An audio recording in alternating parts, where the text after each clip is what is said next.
Ассалаумағалейкум қазақ елі. Киіктер мәселесіне байланысты біздің жоба сауалнама өткізді. Бүгінгі күнде ол сауалнамаға 3000-нан астам адам жауап берді. Көпшіліктің пікірі бойынша ол жаңағы киіктерді атпау керек, соймау керек, оларды жаңағы көшіру керек деген біздің ұсынысымызды қабылдады. Бұл біздің Алмасбектің және Шопан ата агроқозғалысының ұсынысы. Өкінішке орай өкімет тарапынан бұған құлақ артады, артпайды білмеймін. Бірақ бүгінгі күнде ол кісілердің соямыз, атамыз, мүйізін сатамыз деген ұрандары көңілден шықпайды. Енді миграцияға байланысты айтатыным, бүгінгі күндегі Батыс Қазақстан облысындағы Совет одағының ең көп шың биік кезінде киіктің саны 300 мың болған. Ары бері сол 300 мыңның. Бүгінгі күнде сол міне 2 миллионнан асып, келесі жылы тіпті 3 миллионға жетеді. Оның қандай зияны бар? Енді бұл көпшілікке түсіндіріп өтейік. Киіктің зияны табиғатқа, егер бұл қатты шоғырланып кетсе, сол жерді таптап құртып эрозияға түсіреді. Екіншісі, шаруалардың еңбегіне зиян, шаруалардың кәсібіне зиян жасайды, егін таптайды. Үшіншісі, ең маңызды.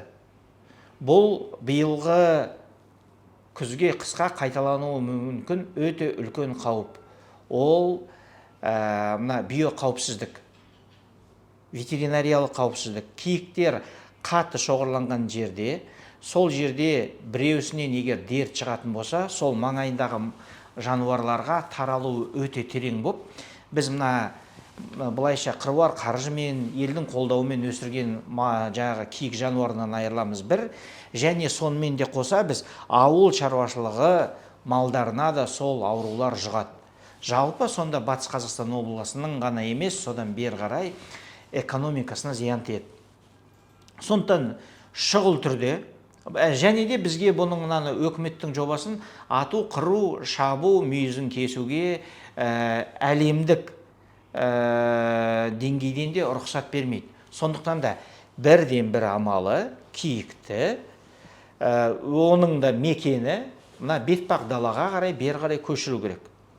Әрине бетпақ далаға көшіргеннен ол оның жаңағы сол жақтағы Қостанай облысындағы диқаншыларға зардабы болады. Бірақ ол диқаншылар өздерін егін қоршау үшін мемлекет осы тараптан көмек жасау керек.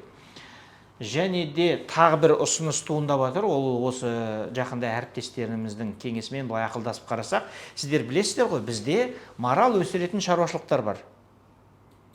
Марал да жабайы жануар. Бүгінгі күнде маралдың көбісі тек қана осы шаруашылықтарда қалды. Сондықтан да киік өсіретін шаруашылықтар ұйымдастыру керек.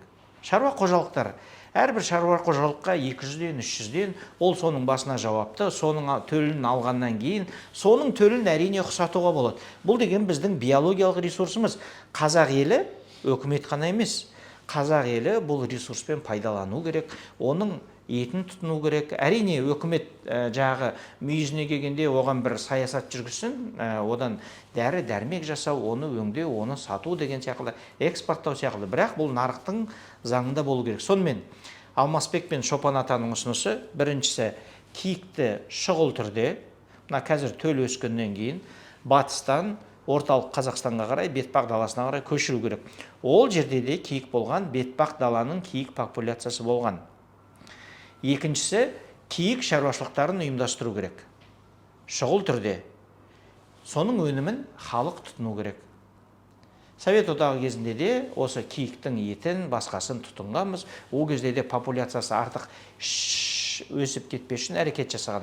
Ал бүгінгі күнде мемлекеттің араласып, атып, қырып, мүйізін сату деген, оны бүгінгі күнде әлемдік қауымдастықта және біздің қазақ елінде қолдалмайды. Сондықтан, егер де осы ойымызды қолдасаңыздар, комментарий жазыңыздар, пікірлеріңізді қалдырыңыздар. Әлде сіздерде бұдан да жақсы ұсыныс болса, және де біз қарауға, құлақ асуға дайынбыз.